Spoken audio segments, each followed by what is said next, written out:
آج 19 رجب پیر کے دن یہ وظیفہ لازمی پڑھ لینا۔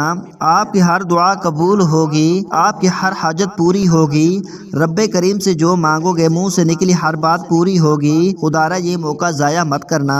بسم اللہ الرحمن الرحیم۔ آج رجب کی 19 تاریخ پیر کا دن آ چکا ہے۔ اللہ والے فرماتے ہیں کہ جو بندہ ماہ رجب کی 19 تاریخ پیر کے دن یہ وظیفہ پڑھ لیتا ہے اس کے پورے سال کے دن پھر جاتی ہیں۔ یہ وظیفہ سارے نصیبوں کو کھول دیتا ہے۔ یہ وظیفہ پڑھنے والا بلندیوں پر پہنچ جاتا ہے، کامیابیاں سمیٹ لیتا ہے۔ رجب کا مہینہ بہت ہی خاص مہینہ ہے۔ اس مہینے میں اگر آپ اپنی قسمت کو چمکانا چاہتی ہیں، تقدیر کے بند تالوں کو کھلوانا چاہتی ہیں تو آج 19 رجب پیر کے دن کا یہ خاص وظیفہ پڑھ لو۔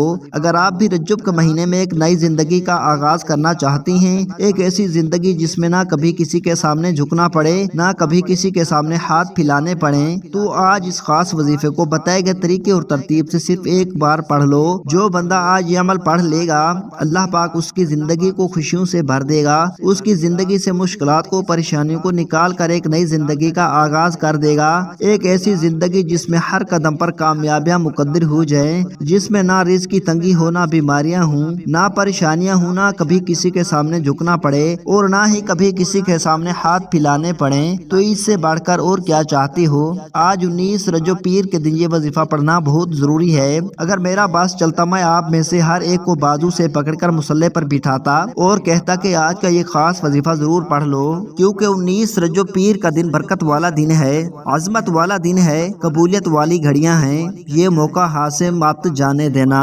آج کے دن کو اگر لاپرواہی سے گزار دیا، دنیا کے کاموں میں مصروف رہ کر گزار دیا تو پورے سال کا پچھتاوا مقدر ہو جائے گا، اور اگر چاند منٹ نکال کر آج یہ وظیفہ پڑھ لیا تو اللہ پاک پورے سال کے نصیب کو چمکا دے گا۔ لیکن ماہ رجب کی 19 تاریخ پیر کے دن یہ وظیفہ کسی صورت مت چھوڑیے گا۔ تو آئیے ناظرین، اب ہم جان لیتے ہیں کہ آپ نے یہ وظیفہ کیسے پڑھنا ہے اور کن کن باتوں کا خاص خیال رکھنا ہے۔ لیکن اس سے پہلے آپ سے گزارش ہے کہ اگر آپ اس چینل پر نئے ہیں اور آپ نے ابھی تک اس چینل کو سبسکرائب نہیں کیا تو خدارا اس چینل کو ابھی سبسکرائب کر لیں، کیونکہ ایسے بہت سے وظائف، بہت سے اعمال آپ کے حوالے ڈیلی بیسس پر کرتا رہوں گا۔ اب عمل کیا ہے؟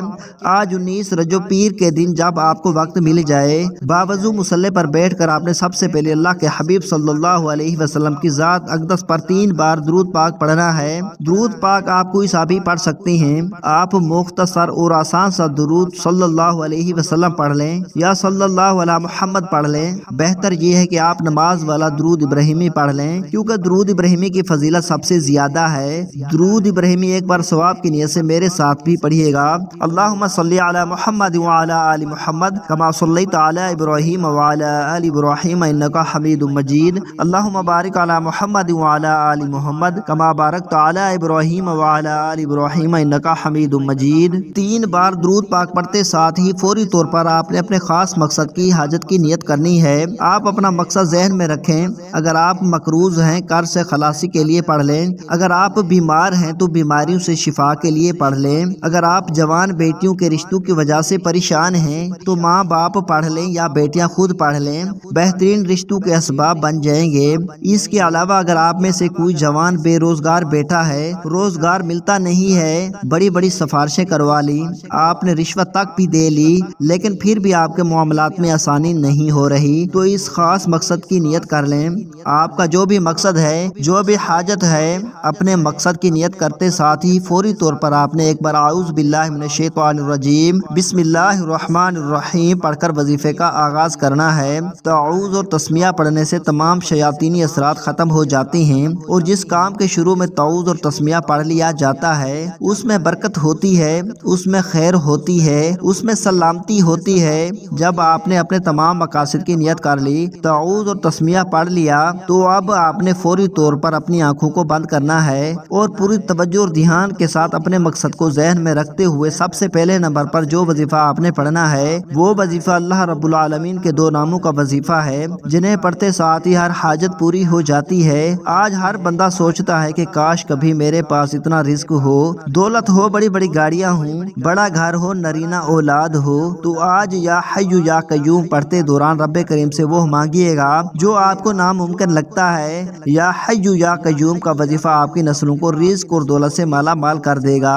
آپ نے یا حی یا قیوم قیوم کو کیسے پڑھنا ہے اور کتنی بار پڑھنا ہے ملاحظہ فرمائیں۔ یا حی یا قیوم ایک بار ہو گیا، یا حی یا قیوم دو بار ہو گیا، یا حی یا قیوم تین بار ہو گیا۔ اسی طرح سے آپ یا حی یا قیوم کو اپنے ہاتھوں کی انگلیوں پر پڑھ لیں یا تسبیح کے دانوں پر پڑھ لیں۔ آپ نے صرف 11 بار پڑھنا ہے۔ یہ دولت کا ایک ایسا خاص وظیفہ ہے جسے پڑھتے ہی ساتھ آپ کے گھر سے تمام تنگ دستیاں ختم ہو جاتی ہیں اور اللہ آپ سے راضی ہو جاتا ہے، آپ اللہ کے قریب ہو جاتے ہیں۔ جیسے ہی آپ پہلے نمبر پر 11 بار یا حی یا قیوم کو پڑھ لیں تو اب آپ نے دوسرے نمبر پر کون سا وظیفہ پڑھنا ہے؟ اب آپ نے دوسرے نمبر پر ایک قرآنی سورت پڑھنی ہے۔ اس قرآنی سورت کو پڑھتے ہی اللہ تقدیر بدل دیتا ہے، مقدر سنور جاتی ہیں، رکاوٹیں ہٹ جاتی ہیں، بندشیں ٹوٹ جاتی ہیں۔ جس کو یقین نہیں آتا آج وہ سورت کوثر پڑھ کر دیکھ لے۔ آپ نے دوسرے نمبر پر سورت کوثر پڑھنی ہے۔ سورت کوثر کی تلاوت سماعت فرما لیں۔ بسم اللہ الرحمن الرحیم، انا اعطیناک الکوثر فصلی لربک وانحر ان شانئک ھو الابتر۔ آپ نے سورت کوثر کو صرف 41 بار پڑھنا ہے۔ سورت کوثر 41 بار پڑھتے ہی اللہ کی طرف سے سکون اترتا ہے۔ جو پڑھتا ہے اسے سکون والی زندگی نصیب ہوتی ہے اور بندہ پریشانیوں سے نکل جاتا ہے، غموں سے مشکلات سے نکل جاتا ہے۔ جب آپ سورت کوثر کو 41 بار پڑھ لیں اس کے بعد آپ نے تیسرے نمبر پر ایک اور وظیفہ پڑھنا ہے۔ وہ وظیفہ اللہ تعالیٰ کے صفاتی ناموں کا ہے۔ آپ نے یا رزاق یا غنی یا مغنی کو پڑھنا ہے۔ جس گھر میں اللہ کے ان تمام ناموں کا وظیفہ پڑھا جاتا ہے اس گھر میں رزق اور دولت کا سیلاب آ جاتا ہے، اس گھر کا بچہ بچہ ارب پتی بن جاتا ہے۔ آج تک جس نے بھی یہ وظیفہ پڑھا اللہ نے بادشاہ کو بنا کر اٹھایا۔ اگر آپ بھی اپنی غربت سے نکلنا چاہتی ہیں، فقیری سے بادشاہی چاہتی ہیں، زندگی کے ہر مقصد میں کامیابی کو کھلی آنکھوں سے دیکھنا چاہتی ہیں، اللہ کی رحمتوں برکتوں کو دیکھنا چاہتی ہیں، اللہ کے معجزات کو دیکھنا چاہتی ہیں تو یا رزاق یا غنی یا مغنی کو پڑھ لیں۔ آپ نے کیسے پڑھنا ہے اور کتنی بار پڑھنا ہے ملاحظہ فرمائیں۔ یا رزاق یا غنی یا مغنی ایک بار ہو گیا، یا رزاق یا غنی یا مغنی دو بار ہو گیا، یا رزاق یا غنی یا مغنی تین بار ہو گیا۔ اسی طرح سے آپ اپنے ہاتھوں کی انگلیوں پر پڑھ لیں، آپ تسبیح کے دانوں پر پڑھ لیں۔ آپ نے صرف 11 بار پڑھنا ہے۔ اگر آپ کے چہرے پر جھریاں پڑ رہی ہیں، ڈپریشن نے، گھر کی تنگ دستی نے، کاروبار کی بندش نے، گھر کے حالاتوں نے، گھریلو ناچاکیوں نے، پریشانیوں نے آپ کے چہرے کی رونق چھینی ہے اور آپ نے عمر سے پہلے بڑے اور بوڑھے نظر آنا شروع ہو گئے ہیں تو آج یہ وظیفہ پڑھنے کی دیر ہے۔ آپ پر رب کا کرم ہو جائے گا، آپ کے حالات بدل جائیں گے۔ جب آپ یہ تینوں اعمال بتائے گئے طریقے اور ترتیب سے پڑھ لیں تو آخر میں پھر 3 بار درود پاک پڑھنا ہے جو آپ نے عمل کی شروع میں پڑھا تھا۔ اب آپ کا عمل مکمل ہو گیا۔